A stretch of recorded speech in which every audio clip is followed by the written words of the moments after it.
Hello, કેમ છો વિદ્યાર્થી મિત્રો? આજે આપણે આ વિડીયોમાં શું ભણશું? ધોરણ 9 વિષય ગણિત ચેપ્ટર નંબર 7 ત્રિકોણ. મિત્રો એમાં પ્રમેય 7.4 જે છે આપણે આ વિડીયોમાં ભણીશું. નમસ્તે મિત્રો, હું નિખિલ, તમે જોઈ રહ્યા છો કક્ષા એજ્યુકેશન. ચાલો શરૂ કરીએ.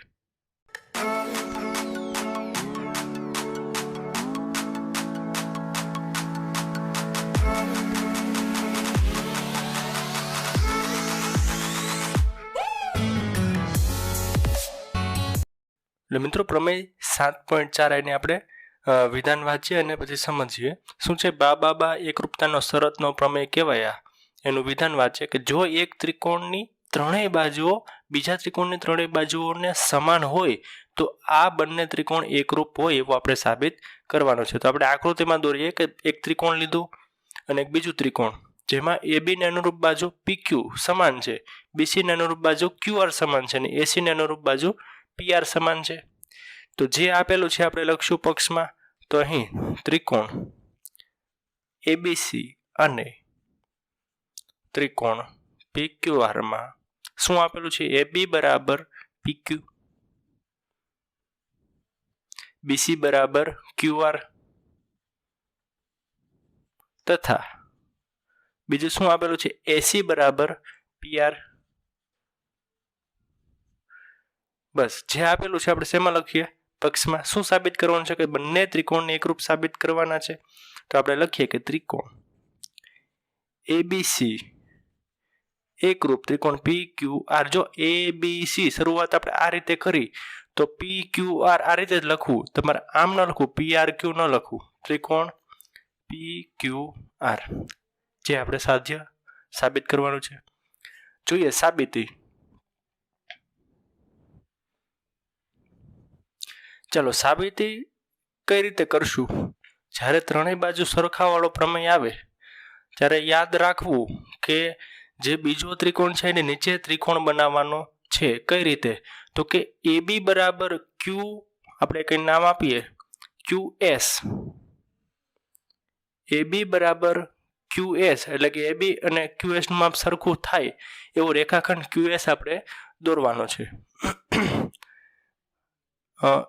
AB બરાબર QS થાય તેવો રેખાખંડ QS રચો તથા એમાં શું થવું જોઈએ? કે જે ખૂણો ABC અને ખૂણો RQS બે કેવા થવા જોઈએ? સરખા થવા જોઈએ. આજે આ બંને ખૂણા છે એ કેવા થવા જોઈએ? સરખા. એટલે આપણે લખી શકીએ તથા ખૂણો ABC બરાબર ખૂણો SQR. એવો આપણે રેખાખંડ QS રચી દીધો. ખ્યાલ આવે છે? અને થોડોક આપણે નાનો કરીએ જેથી કરીને લંબાવાનો થશે.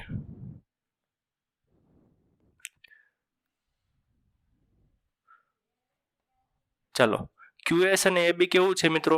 સમાન છે. તો હવે આપણે શું કરીએ? આ SR ને જોડી દઈએ એટલે જો આપણને ત્રિકોણ નીચે મળશે SQR. હવે જો મિત્રો આપણે હવે આ બે ત્રિકોણને એકરૂપ દેખાડશું. એ બંને ત્રિકોણ એકરૂપ થઈ જાય પછી આપણે આગળ વધીએ. તો બંને ત્રિકોણમાં નજર નાખો તો AB ને અનુરૂપ બાજુ આ SQ સરખી છે, ABC એટલે આ ખૂણાને અનુરૂપ આ ખૂણો સરખો છે અને આ બાજુને અનુરૂપ આ બાજુ કેવી છે? સરખી છે મિત્રો. તો આ બંને ત્રિકોણ કેવા થશે? એકરૂપ થશે પાખુબા શરત અનુસાર. તો આપણે લખીએ કે ત્રિકોણ ABC અને હવે જો નામ કેમ આપવું ને? ABC SQR આ રીતે નામ આપવા અને ખૂણો SQR માં AB બરાબર SQ, AB બરાબર SQ એવી તો આપણે રચના જ કરી છે ને. રચના AB બરાબર SQ, ખૂણો ABC બરાબર SQR, ખૂણો ABC બરાબર ખૂણો SQR. કારણમાં શું લખશું? રચના કરેલી છે આપણે એવી. અને BC બરાબર QR, BC બરાબર QR એ તો આપણને ક્યાં આપેલું છે? પક્ષમાં આપેલું જ છે. તો જો આપણે બાખુબા શરત બાજુ ખૂણો બાજુ બીજા ત્રિકોણમાં બાજુ ખૂણો બાજુ કેવું છે? સરખું છે. એટલે આપણે કહી શકીએ માટે ત્રિકોણ એબીસી એકરૂપ ત્રિકોણ SQR. કારણમાં શું લખશું? બાખુબા શરત અનુસાર બે સરખું મળ્યું. હવે જો બે ત્રિકોણ કેવા છે મિત્રો? એકરૂપ છે. એનો મતલબ એવો કે જે આ ત્રીજી બાજુ છે AC એને અનુરૂપ કઈ SR કેવી હશે? બે સરખી હશે. માટે AC બરાબર SR. AC બરાબર SR. કારણમાં શું લખશું કે એકરૂપ ત્રિકોણની અનુરૂપ બાજુ એટલે કે CPCT. ચાલો, એટલે હવે જે AC છે એનું માપ કોના બરાબર થઈ ગયું? જે SR બરાબર થઈ ગયું. ખ્યાલ આવે છે મિત્રો? એટલી ખબર પડી.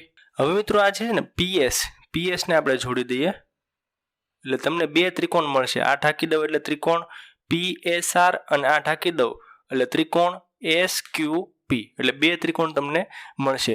હવે જો મિત્રો આપણને AC બરાબર શું મળ્યું? SR. પણ આપણે જાણીએ છીએ પક્ષમાં આપેલું છે કે AC બરાબર શું છે? PR છે. પરંતુ AC બરાબર PR ક્યાં આપેલું છે? તો કે પક્ષમાં. હવે જો મિત્રો આ બંને પરિણામમાં નજર નાખો, બેયની ડાબી બાજુ સરખી છે તો બેયની જમણી બાજુ શું હોય? સરખી જ હોય ને. માટે SR બરાબર PR. SR બરાબર PR. ખ્યાલ આવે છે? તો એનો મતલબ એવો કે SR અને PR કેવી મળી આપણને? સરખી બાજુ મળી. હવે જો ત્રિકોણની રચના આપણે કરીએ કે ત્રિકોણ PSQ અથવા તો RPS માં આપણે લખીએ. માટે ત્રિકોણ RPS માં SR બરાબર PR હોવાથી યાદ કરો મિત્રો, ત્રિકોણમાં કોઈ પણ બે બાજુ સરખી હોય તો એના સામેના ખૂણા કેવા હોય? સરખા હોય. સામેના ખૂણાને આપણે નામ આપી દઈએ. આને ખૂણો 1 આપીએ અને આને ખૂણો 2 આપીએ. ખ્યાલ આવે છે મિત્રો? તો જો ત્રિકોણ RPS માં બે બાજુ સરખી છે તો આ બાજુનો સામેનો ખૂણો આ બાજુની સામેનો ખૂણો બે કેવા હશે? સરખા હશે. માટે આપણે લખી શકીએ. માટે ખૂણો 1 બરાબર ખૂણો 2. પરિણામ નંબર 1. ખ્યાલ આવે છે? આટલી સમજ પડી. હવે શું કરીએ મિત્રો? તો કે હવે આ બાજુના ત્રિકોણમાં આપણે જોઈએ. આ બાજુના ત્રિકોણમાં પણ આપણે બે બાજુ સરખી બતાવવી પડશે. તો બતાવીએ ને. આપણે AB બરાબર SQ તો મેળવેલ જ હતું. અહીંયા આપણે એરા મારી દઈએ. AB બરાબર SQ એની તો આપણે રચના જ કરી હતી ને શરૂઆતમાં, અથવા તો QS લખીએ. ચાલો, આપણે પહેલેથી QS રાખ્યું છે. કારણમાં શું લખશું? પરંતુ AB બરાબર QS આપણે ક્યાંથી લખ્યું? રચના પરથી. આપણી રચના જ કરેલી છે. પરંતુ શું મિત્રો? તો કે જે AB બરાબર PQ ઓલરેડી આપણને પક્ષમાં આપેલું છે. AB બરાબર PQ ક્યાં આપેલું છે? પક્ષમાં. તો જો મિત્રો બંને પરિણામમાં જો બેયની ડાબી બાજુ કેવી સરખી છે તો બેયની જમણી બાજુ સરખી હોય. માટે આપણે લખી શકીએ કે QS બરાબર PQ. QS બરાબર PQ એટલે કે આ QS નું માપ અને PQ નું માપ કેવું મળ્યું? આપણને બેયનું સરખું મળ્યું. તો હવે જો અહીંયા પણ ત્રિકોણની રચના થાય છે. ત્રિકોણ QSP માં બે બાજુ સરખી હોય તો એની સામેના બે ખૂણા કેવા હોય? સરખા હોય. અને આપણે નામ આપી દઈએ ખૂણો 3 અને ખૂણો 4. તો આપણે લખીએ. માટે ત્રિકોણ કયો? QSP માં શું છે? તો કે QS બરાબર અથવા તો SQ બરાબર PQ છે. QS બરાબર PQ. હવે જો કોઈ પણ ત્રિકોણમાં બે બાજુ સરખી હોય તો આપણને ખબર છે સામેના ખૂણા કયા? 3 અને 4 કેવા હોય? સરખા હોય. માટે ખૂણો 3 બરાબર ખૂણો 4. અહીંયા ખૂણો 2 બરાબર નહીં, ખૂણો 1 બરાબર 2 લખ્યું ને તો આપણે લખીએ 4 બરાબર 3 અથવા તો 3 બરાબર 4. અને પરિણામ નંબર 2 આપી ગયો. ખ્યાલ આવે છે? આટલી સમજ પડી. હવે શું કરીએ મિત્રો? પરિણામ 1 અને 2 બેયનો શું કરીએ? આપણે સરવાળો કરીએ. તો એનો સરવાળો આપણે કરીએ અહીંયા. પક્ષ અને સાધ્ય આપણને યાદ જ છે તો આપણે એને પૂછી નાખીએ છીએ. અને જો અહીંયા પરિણામ 1 અને 2 લખ્યું ને આપણે 1 બરાબર 2 તો આપણે 4 બરાબર 3 લખીએ એટલે આપણને ભૂલ ન પડે. અહીંયા શું લખીએ? 4 બરાબર ખૂણો 3. હવે જો પરિણામ 1 અને 2 માં જો 1 બરાબર 2 છે અને 4 બરાબર 3 છે તો બેયની ડાબી બાજુનો સરવાળો ડાબી બાજુ અને બેયની જમણી બાજુનો સરવાળો બેયની જમણી બાજુ. તો આપણે લખીએ કે પરિણામ 1 અને 2 નો સરવાળો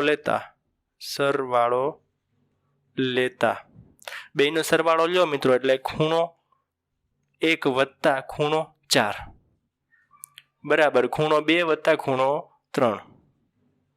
એટલે જો ખૂણો 1 વત્તા 4 એટલે કે આ જે ત્રિકોણ SQR માં QSR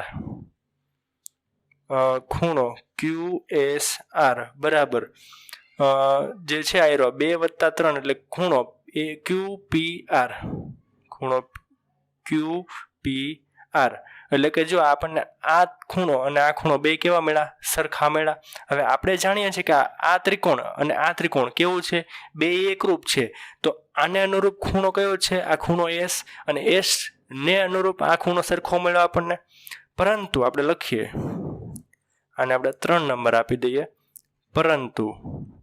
પરંતુ શું મિત્રો તો કે જે ખૂણો BAC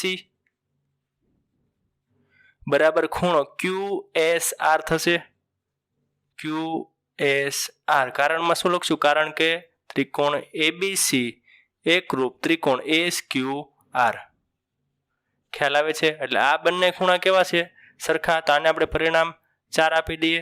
તો મિત્રો જો QSR અહીંયા પણ QSR છે તો QSR ની જગ્યાએ આપણે શું લખી દઈએ તો કે QPR લખીએ કાંઈ તો આપણે લખીએ કે પરિણામ 3 અને 4 પરથી. હવે મિત્રો પરિણામ 3 અને 4 પરથી આપણે અહીંયા થોડુંક પૂછીને લખી નાખ્યું છે તો કે જો પરિણામ 3 અને 4માં જો QSR અહીંયા પણ QSR છે તો QSR ની જગ્યાએ આપણે QPR લખી શકીએ તો આપણે લખીએ કે માટે પરિણામ 1 અને 2 પરથી આપણે લખી શકીએ કે ખૂણો BAC